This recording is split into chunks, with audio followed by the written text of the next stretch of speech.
ఏటా 4,000 కోట్లకు పైగా నష్టాలు చవిచూస్తున్న హైదరాబాద్ మెట్రో ఇప్పుడు అప్పుల నుండి గట్టెక్కే ప్రయత్నాలు చేస్తుంది. అందులో భాగంగా ఎల్ఎన్టీ కంపెనీ తమ ఆధీనంలో ఉన్న ప్రదేశాలను లీజుకి ఇవ్వడం వంటి ఆలోచనలు చేస్తుంది. హైదరాబాద్ మెట్రో రైలు ప్రాజెక్టులో భాగంగా నిర్మించిన రవాణా ఆధారిత అభివృద్ధి కేంద్రాలు దీర్ఘకాలిక లీజుకు ఇచ్చేందుకు ఎల్ఎన్టీ సంస్థ ప్రైవేటు సంస్థలతో సంప్రదింపులు మొదలుపెట్టింది. మొదటి దశ మెట్రో రైలు ప్రాజెక్టులో 69 కిలోమీటర్ల మార్గాన్ని 3 కారిడార్లలో నిర్మించింది ఎల్ఎన్టీ సంస్థ.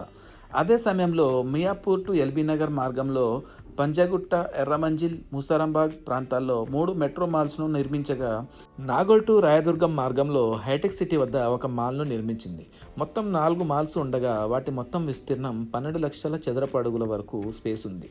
ఇప్పటి వరకు ఎలాంటి మెట్రో సంస్థ హైదరాబాద్ నెక్స్ట్ గెలేరియా మాల్స్ పేరుతో నిర్వహిస్తుంది. తాజాగా 3 మెట్రో మాల్స్ను దీర్ఘకాలిక లీజు కింద అప్పగించేందుకు నెక్సస్ సెలెక్ట్ ట్రస్ట్తో సంప్రదింపులు జరుపుతోంది. 3 చోట్ల ఉన్న మెట్రో మాల్స్ విస్తీర్ణం మొత్తం సుమారు 9 లక్షల చదరపు అడుగులు ఉండగా, పంజాగుట్ట మాల్ విస్తీర్ణం 5 లక్షల చదరపు అడుగులు. హైటెక్ సిటీలోని ఈ గెలేరియా మాల్ విస్తీర్ణం 2 లక్షలు. ఎర్రమంజిల్లోని ప్రీమియా మాల్ విస్తీర్ణం మరో 2 లక్షల వరకు ఉంటుంది. వీటిలో ఇప్పటి వరకు 84% స్థలాన్ని వివిధ సంస్థలకు లీజుకి ఇవ్వడం ద్వారా ఆదాయం పొందుతుంది. కాగా అన్ని మాల్స్ను ఒకేసారి దీర్ఘకాలిక లీజుకి ఇవ్వడం ద్వారా పెద్ద మొత్తంలో నిధులను సమకూర్చుకునేందుకు ఎల్ఎన్టీ సిద్ధమైనట్టు తెలిసింది. కాగా దీనిపై హైదరాబాద్ మెట్రో అధికారులు, ఎల్ఎన్టీ మెట్రో అధికారులు మాత్రం స్పందించలేదు. ఎల్ఎన్టీ మెట్రో సంస్థకు ప్రభుత్వం రాయదుర్గంలోని మైండ్ స్పేస్ జంక్షన్ సమీపంలో కూడా 15 ఎకరాలను కేటాయించింది.